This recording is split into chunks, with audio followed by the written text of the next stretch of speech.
আসসালামু আলাইকুম প্রিয় দর্শক। আর কয়েকদিন পরেই আসছে 16 ডিসেম্বর, মহান বিজয় দিবস।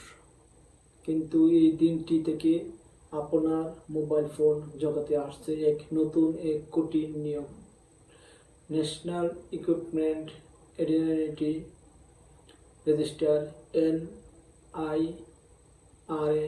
এই পদ্ধতি চালু হওয়ার মূল উদ্দেশ্য মহৎ। দেশের বাজারে অবৈধ, নকল এবং চুরি যাওয়ার ফোন ব্যবহার চিরতরে বন্ধ করার জন্য এই উদ্যোগটি প্রশংসনীয়। তবে এই ভালো উদ্যোগের পাশাপাশি কিছু জটিলতা তৈরি হতে পারে, যা আপনার আমার জানা খুবই জরুরি। প্রথমত, এটি সেসব ফোনকে বিপদে ফেলবে যাদের কোনো রেজিস্ট্রেশন বা বৈধ কাগজপত্র নেই। যদি কোনো ফোন চোরাপথে বা শুল্ক ফাঁকি দিয়ে দেশে এসে থাকে, তবে 16 ডিসেম্বরের পর তার নেটওয়ার্ক স্থায়ীভাবে বন্ধ হয়ে যাবে। অর্থাৎ সেটি আবার সচল করতে কর দিয়ে তারপর রেজিস্ট্রেশন করে সচল করতে হবে, বন্ধ হয়ে যাবে। অর্থাৎ সেটি কেবল একটি দামি খেলনায় পরিণত হবে। কথা বলার আর কোনো সুযোগ থাকবে না সেই ফোন দিয়ে। দ্বিতীয়ত, আপনার বাড়িতে বছরের পর বছর ধরে পড়ে থাকা একটি পুরনো ফোন যদি থাকে, যা 16 ডিসেম্বরের আগে দীর্ঘদিন ধরে কোনো সিম নিয়ে সক্রিয় করা হয়নি, তবে সেই ফোনটিও ডিজিটাল দারোয়ানে অবৈধ বলে ঘোষণা করবে। এটি আমাদের দেশের মানুষের জন্য এক হতাশার পদক্ষেপ হতে যাচ্ছে বলে আমি মনে করি। আর সবচেয়ে বড় জটিলতা তৈরি হবে প্রবাসীদের জন্য। সরকার প্রবাসীদের জন্য যে সুবিধা দিয়েছে তাতে 2 মাসের কম সময়ের জন্য বিদেশ থেকে আনা ফোন বাংলাদেশ নির্বিঘ্নে ব্যবহার করা যাবে। কিন্তু যদি জরুরি পরিস্থিতিতে বা 2 মাসের চেয়ে বেশি ছুটি কাটায় দেশে, তাহলে তার ফোনটিকে রেজিস্ট্রেশন করতে হবে। যদি সেই ফোন নিবন্ধন বা রেজিস্ট্রেশন না করে, তাহলে সেই ফোনটিকেও স্থায়ীভাবে নেটওয়ার্ক থেকে বন্ধ করে দেওয়া হবে।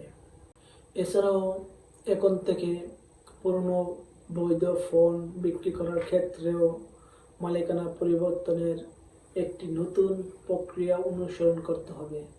এই প্রক্রিয়া সহজ না হলে ফোন হাত বদল করা বেশ কঠিন হয়ে দাঁড়াবে।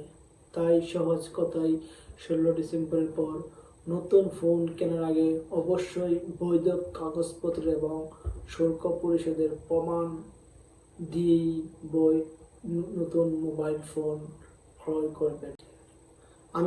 আমি মনে করি বাংলাদেশের প্রত্যেকটা সাধারণ মানুষই এই উদ্যোগকে প্রশংসায় বাসালেও এর যে জটিলতা রয়েছে তা বাংলাদেশ সরকারের উচিত ছিল সেই জটিলতাকে দূর করার পর এই ব্যবস্থা গ্রহণ করা। কারণ আমরা জানি যে বাংলাদেশের অধিকাংশ যে মোবাইল কোম্পানি রয়েছে সবগুলোই প্রায় দেশের বাইরে থেকে আসা হয়, এবং আমাদের দেশের যে বৃহত্তর যে প্রবাসীরা রয়েছে তারা বিদেশ থেকে দেশের আত্মীয় স্বজনের জন্য তারা বিদেশ থেকে মোবাইল ফোন নিয়ে আসে। তারা মোবাইলগুলো ওই দেশ থেকে কিনে নিয়ে আসে। তারা ওই মোবাইল ফোন কোনো জায়গা থেকে পেয়ে বা ফ্রিতে নিয়ে আসে না, যে বাংলাদেশে আবার 56% ট্যাক্স দিয়ে এই মোবাইল ফোনটিকে রেজিস্ট্রেশন করতে হবে। সত্যি বলতে আসলে বাংলাদেশের কিছু কিছু যে সরকারি পদক্ষেপগুলো রয়েছে সেটি প্রশংসনীয় হলো।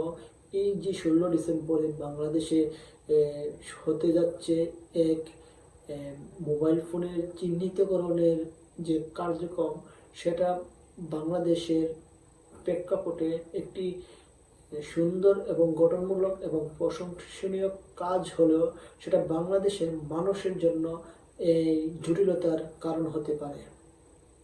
তাই আমি সরকারের কাছে বিনীত অনুরোধ করব যে এই পদক্ষেপটি যেন এমনভাবেই হয় যেন বাংলাদেশের সাধারণ মানুষেরা কোনো ভোগান্তিতে শিকার না হয়। সবাই ভিডিওটি শেয়ার করবেন।